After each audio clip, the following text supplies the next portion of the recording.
계속해서 베드로후서 2장 이제 오늘 마무리 부분 정리해 보도록 하겠습니다. 베드로후서 말씀은 제가 여러 번 누누이 말씀드리는 건 베드로전서, 베드로후서 외부적, 내부적 여러 가지 고민과 골칫덩어리, 심각한 건 안에서 발생되고 있는, 그래서 안에서 자생적으로 발생된 건 아니죠. 바깥에서 들어왔는데 거짓 선지자들과 이단들, 거짓 교사들이 교회 안에서 참으로 심각한 일들을 펼쳐놓고 있다라는 것에 대해서 말씀드렸고, 그 거짓 선지자들의 특징이 뭐냐 봤더니만 바로 두 가지입니다. 호색과 탐심이다. 그래서 성적인 문제와 돈에 관련된 것들이 이 거짓 선지자들의 특징이다. 그래서 이들이 원래부터 그런 문제를 안고 들어왔을 수도 있지만 교회 안으로 들어와서 문제를 일으키면서 성적인 문제와 또 금전적인 문제들을 이용을 하는 수가 있거든요. 그러니까 어찌되었든지 간에 하나님의 뜻이 아닌 거짓 선지자와 거짓 가르침과 거짓 교사들의 특징은 목적이 다른 데 있다는 거죠. 그들을 온전한 길로 인도하거나 이끌어 가려고 하는 게 아니라 자기들 스타일과 자기들 페이스로 끌고 가려고 하고 자기들의 이익을 챙기려고 하는데 거짓 선지자들의 특징이 있습니다.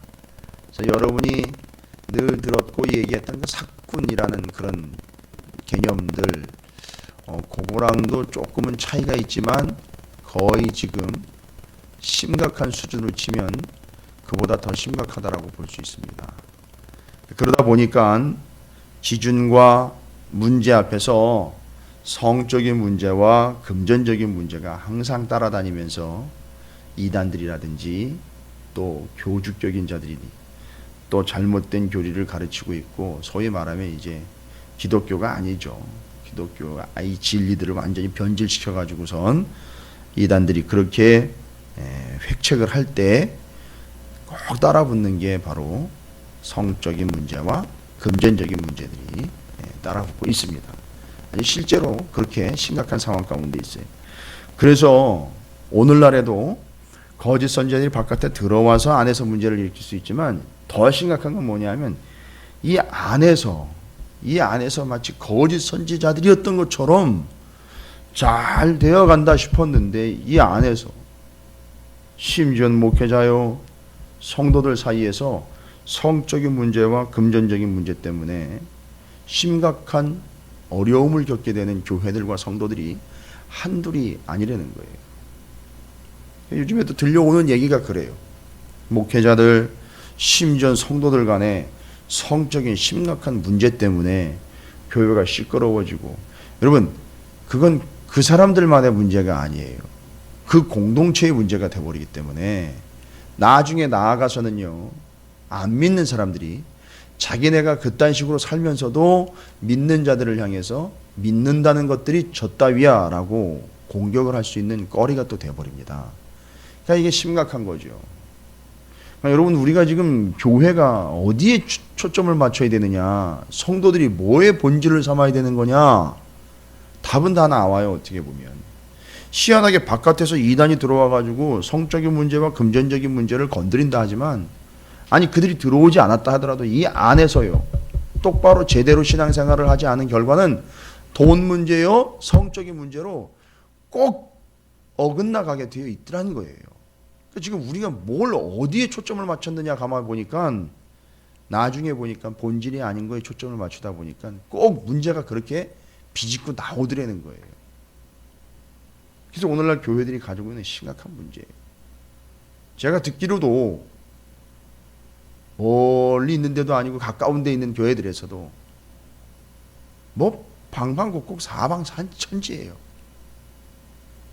교회 장로하고 집사하고 성도들끼리, 뭐 목회자도 또 예외일 수 없죠. 이 성적인 문제들과 또 금전적인 문제 때문에 뭐 돈이 어쩐데 저쩐데 이래 가면서 이제 금전적인 유혹들과 또 돈 문제 때문에 분쟁이 생기고 난리도 아닙니다. 여러분, 거짓 선지자가 바깥에서 들어와 가지고 어렵게 하는 부분도 있으나 우리 안에서 자체적으로 이단 또 내지는 거짓 교사들의 가르침을 받지 않았다 하더라도 제대로 가르침을 받지 못한 이들의 결과가 마치 거짓 선지자들에게 배운 것인 양 결과가 그렇게 나와버려요. 이게 이제 심각한 거죠. 그래서 오늘날 우리 교회에 본질과 말씀으로 돌아가야 한다는 새로운 개혁이 일어나고 있는 거예요. 뭐 개혁을 하려고 개혁한다는 게 아니라 할 수밖에 없는 거예요. 할 수밖에. 이건 하나님의 말씀을 하셔도 들리지가 않는 거예요. 듣지를 못해요. 그러니까 말씀하셔도 안 듣는데 아예 말씀을 안 들으려고 하다 보니 더 큰 문제죠. 이제 그 문제에 대해서 거짓 선지자들과 교회 안에 있는 성도들과 목회자들이 하나님의 음성을 듣지 못하는 문제와 교만과 또한 여기 호색과 탐심의 문제들로 치닫고 있는 심각한 문제들을 거짓 교사와 거짓 선지자들에 대해서 역시 베드로 사도가 또 누구의 예를 드느냐 하면 구약 성경의 예를 들어요. 누굽니까? 발람의 예를 들고 있어요. 지금 베드로후서 2장에 보면은요, 거짓 선지자들과 거짓 교사들의 가르침과 그 결과며 그들의 모습이며 행태며 양태들을 어떻게 설명을 하고 있는가 봤더니 구약 성경의 이야기들을 쫙 연결을 해가지고 지금 현실을 설명을 하고 있어요. 그 당시, 지금은 우리가 구약 성경이다 그 당시 현실이다를 두 개를 비교를 하지만 베드로 사도가 목회했었던 당시를 보면 다른 거 아니죠? 옛날 얘기하는 게 아니죠. 말씀에 의해서 현실을 풀어내고 있다는 거예요. 말씀에 의해서 현실을 적용하고 있다는 거죠. 바로 이거예요. 베드로 사도가 정말 핵심과 정답과 본질과 제대로 된 방법으로 이 문제를 해결하고 있다는 거예요. 그럼 오늘날도 마찬가지입니다. 다른 거 필요 없죠. 하나님의 말씀에 근거하고 그것이 기준이 돼서 문제를 해결해야 한다는 거죠. 자, 그럼 발람의 문제가 뭡니까? 여러분 아시잖아요. 민수기 22장부터 24장까지 나와 있는 내용인데 발람 선지자 발락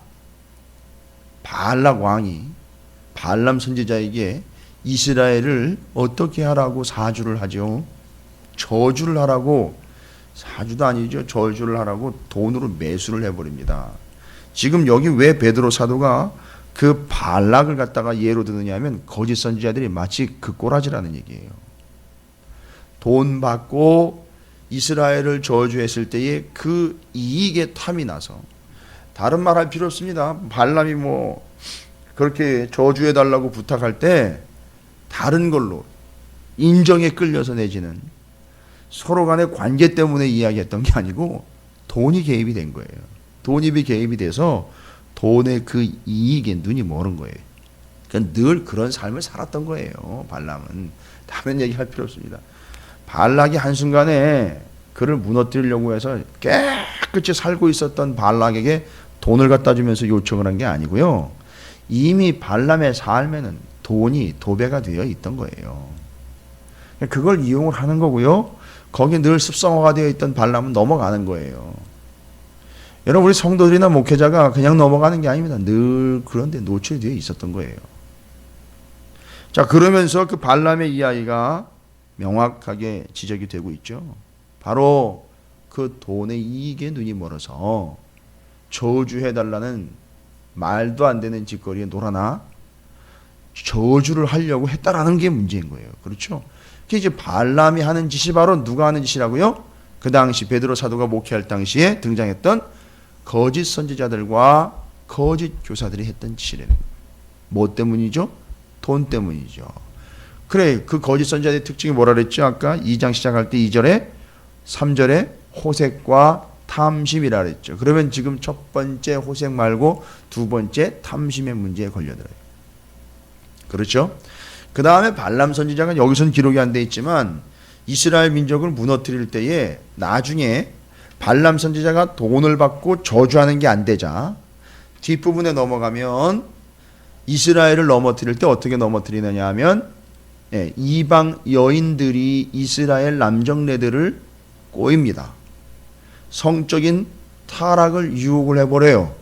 그래서 이스라엘을 무너뜨리려고 끝까지 발람과 발락이 포기하지 않고 돈 받고 저주하는 게 안 되니까 어떻게 했어요? 나중에는 이스라엘 백성들을, 남자들과 이방 여인들을 성적으로 교합을 시켜버립니다.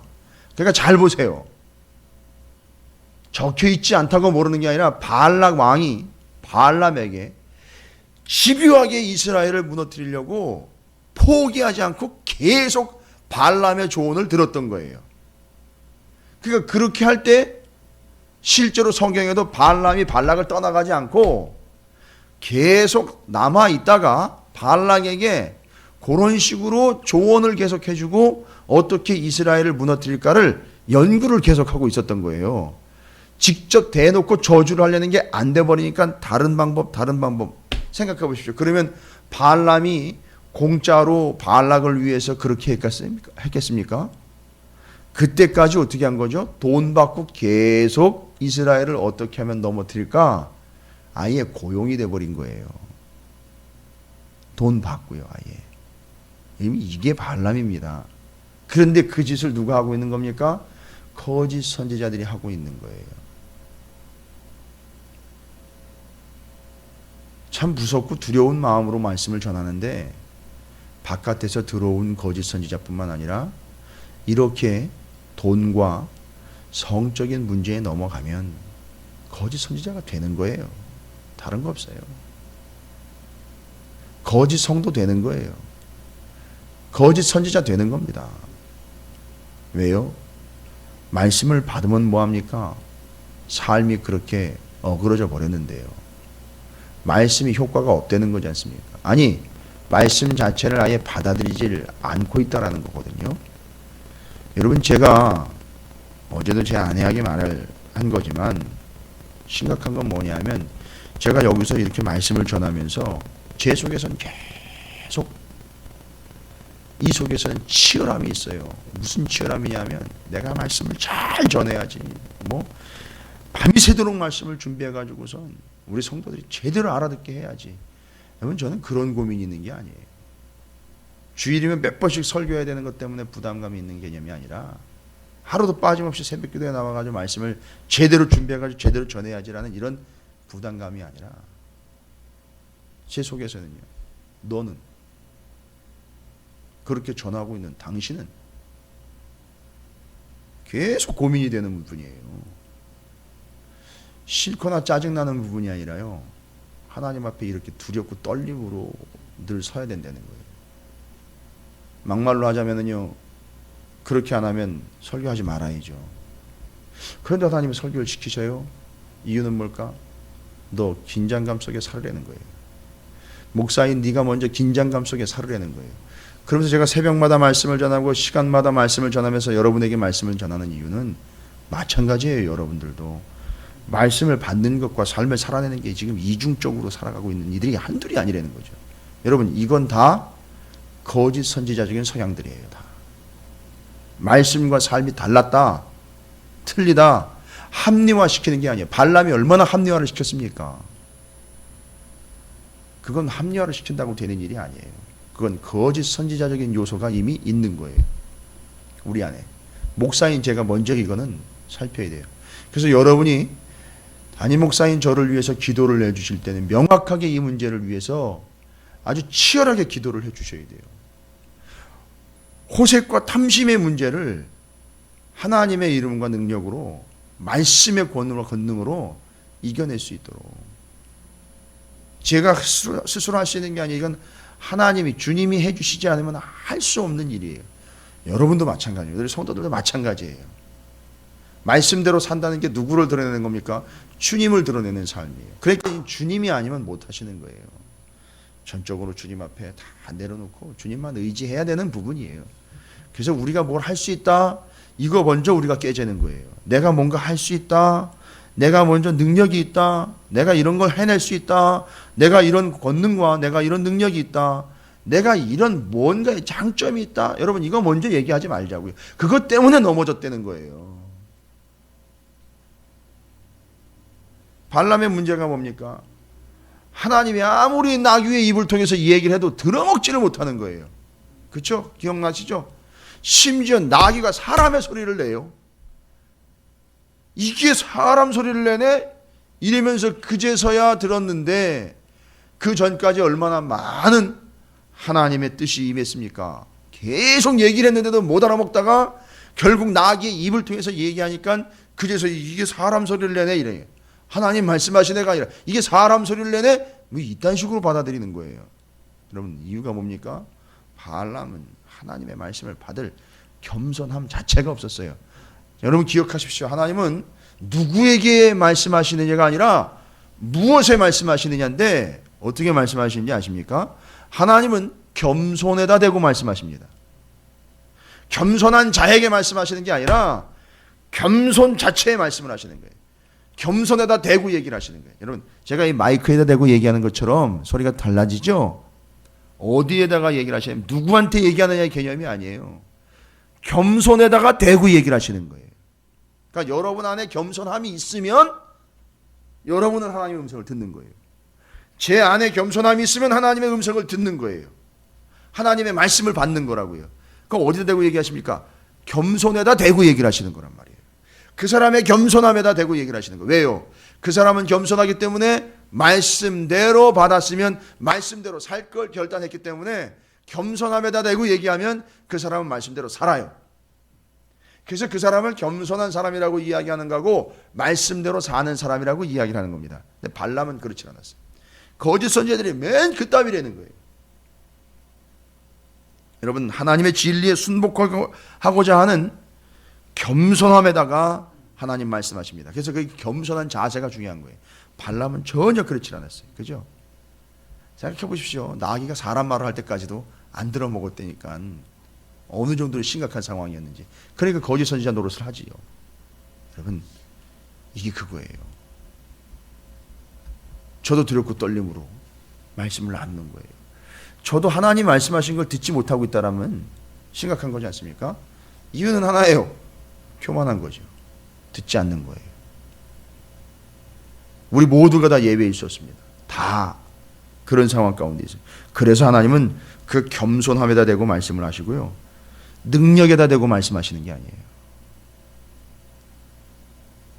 그 사람의 삶에 살아온 신앙의 여정에다가 말씀하시는 거예요. 40년, 50년 연조에다 대고 얘기하시는 게 아니고 그 사람의 겸손에게 얘기를 하십니다. 오직 겸손한 자만 들을 수 있고요. 겸손함이 없는 자에게는 나귀가 입을 열어도 소용이 없어요. 네. 응답이 없다고 하나님을 원망하지 마시고요. 내 안에 교만한 속마음이 있진 않은지 그것부터 살펴보십시오. 절대 교만함에다 대고는 얘기 안 하십니다.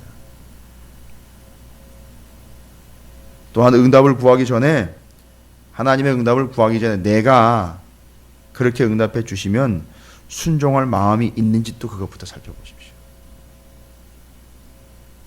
여러분 만약에 기도한 대로 다 된다고 생각해 보시고요. 여러분이 계속 바라고 있는 대로 다 된다고 생각해 보시죠. 여러분 그거 감당되겠습니까? 그러기 시작하면 하나님이 원하시는 대로도 다 되거든요. 내가 바라는 대로만 다 되는 게 아니라 하나님 원하시는 대로 다 될 거예요. 그러면 하나님 원하시는 대로 다 된다고 생각해 보십시오. 그것도 어떻게 감당할 겁니까? 하나님 앞에 겸손함으로 하나님의 음성을 듣는 일에 그냥 겸손 자체로 서시면 됩니다. 이 모든 것들이 다 무너진 게 발람의 모습이에요. 금전적인 이익 때문에 또 이스라엘을 성적으로 무너뜨리는 가운데 이 호색과 탐심의 문제가 다 결부가 되어 있었고, 발람의 더 심각한 문제는 하나님의 낙타의 나귀의 입을 통해서도 이야기를 할 때까지도 들어먹지를 못하고 있었던 그의 교만함, 이것이 거짓 선지자들의 문제라는 거예요. 얘기를 해도 못 들어오고 알아먹지를 못하는 거예요. 이유가 왔더니만 결국 그 속에 있는 교만함이 하나님의 음성을 듣지 못하는데 아주 지대한 공헌을 하고 있다는 거죠. 댐을 쌓아놓은 거예요. 댐을 아예 통과하지 못하도록. 자, 이게 발람의 심각한 문제였습니다. 그러니까 지금 베드로 사도는 구약 성경에 나와 있는 발람의 문제를 통해서 거짓 선지자 문제를 정확하게 해석을 해내고 있는 거예요. 그들이 어떤 존재냐?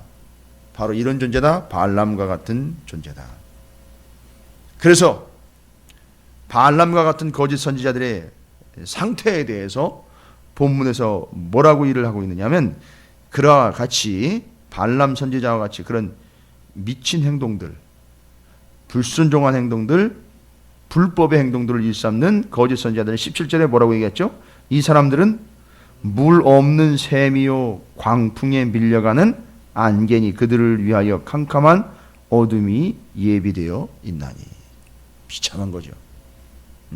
물 없는 샘, 바싹 말라버린 샘, 광풍에 밀려가는 안개, 순식간에 사라져버리는 것. 그냥 하나님의 한순간 훅 불어버리면 그냥 싹 사그러져 버리는 것.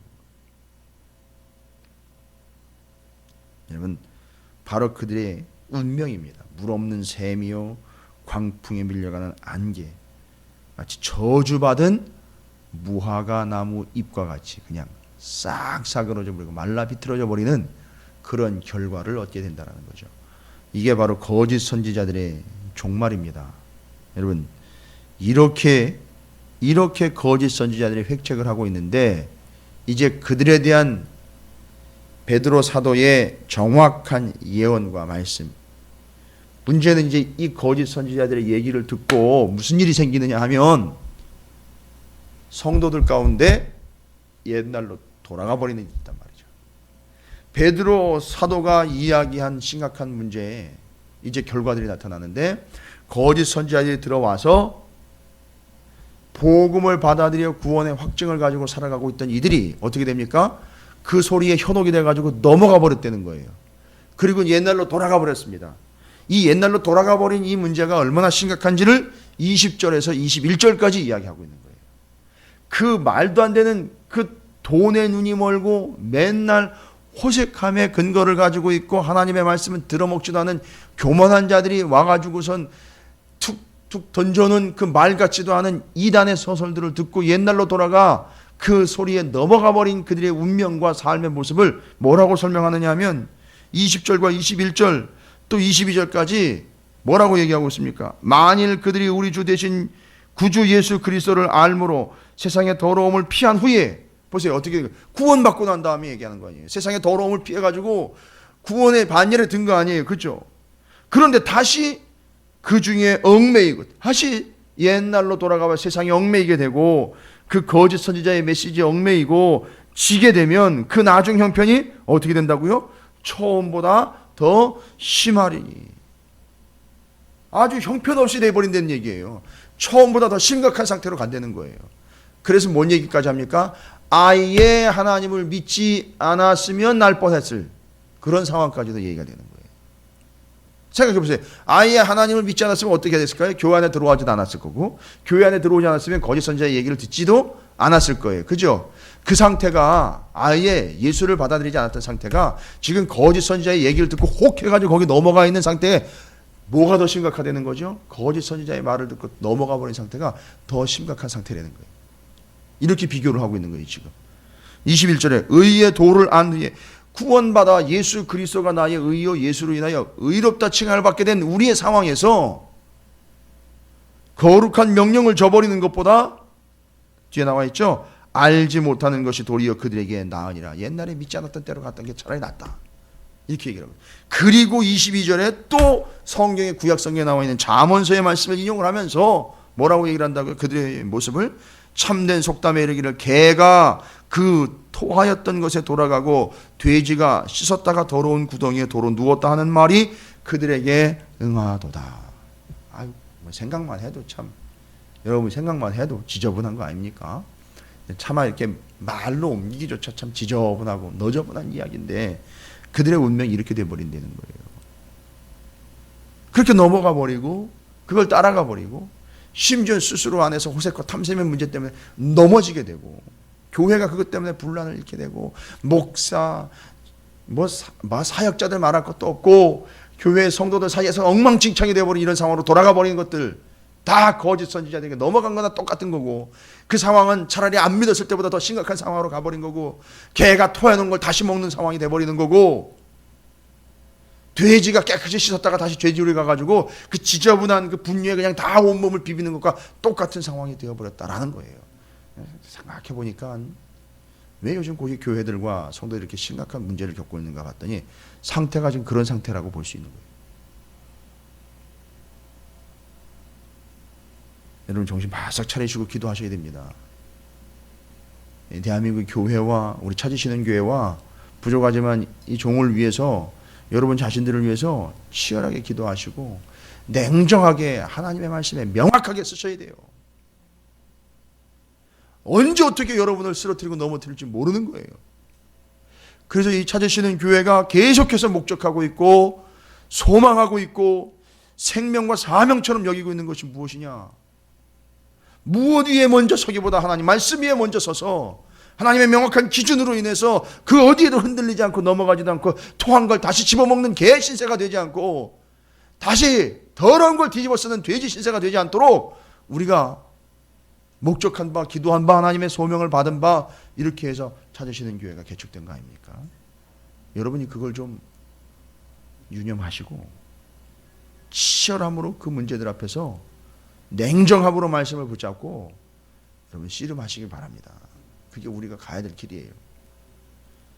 복음으로 안다고 착각을 하고 있어요.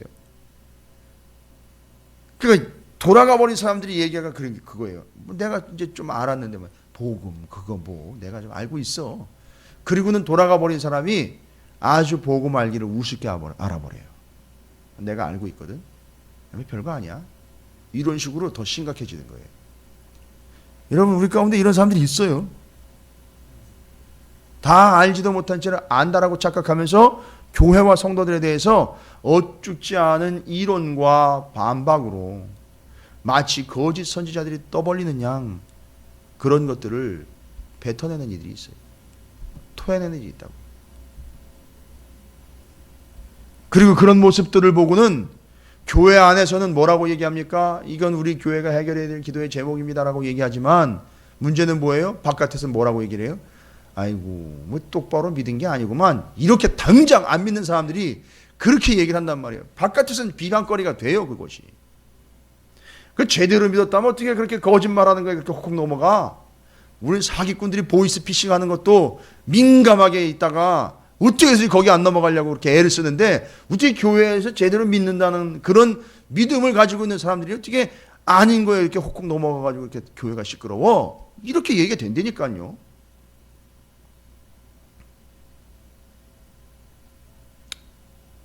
세상이 비웃는 거리가 되는 거죠. 그리고 그렇게 돌아가 버린 이들은 더 심각한 건 뭡니까? 고의적으로 하나님을 반항한 것이 되어버리기 때문에 심각한 거예요.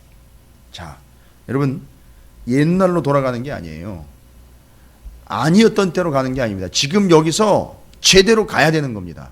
하나님의 말씀과 진리로 베드로 사도가 말씀하시는 것처럼 진리 위에 온전히 서서 거짓 선지자들이 호색과 탐심의 문제에 그것을 정확하게 지적해 발람의 문제처럼 우리에게 명확하게 설명을 해주고 있는 것처럼 우리는 그때 바로 어떤 유혹과 어떤 미혹과 어떤 문제들과 어떤 거짓이 획책을 하더라도 아니다 노라고 커트 할 수 있고 그것을 구별해낼 수 있도록 여러분 우리는 훈련 받아야 돼요.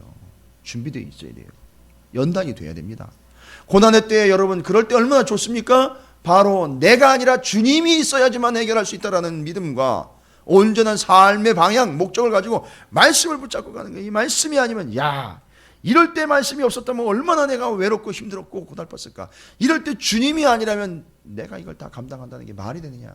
주님이 나를 위하여 주님이 나와 함께 이 말씀이 내가 붙잡을 수 있는 말씀과 진리로 내게 있으니 그 고난의 때에 여러분이 그 인내를 효과 있게 하려고 하나님 얼마나 배려를 많이 해주셨는지 감사하겠죠.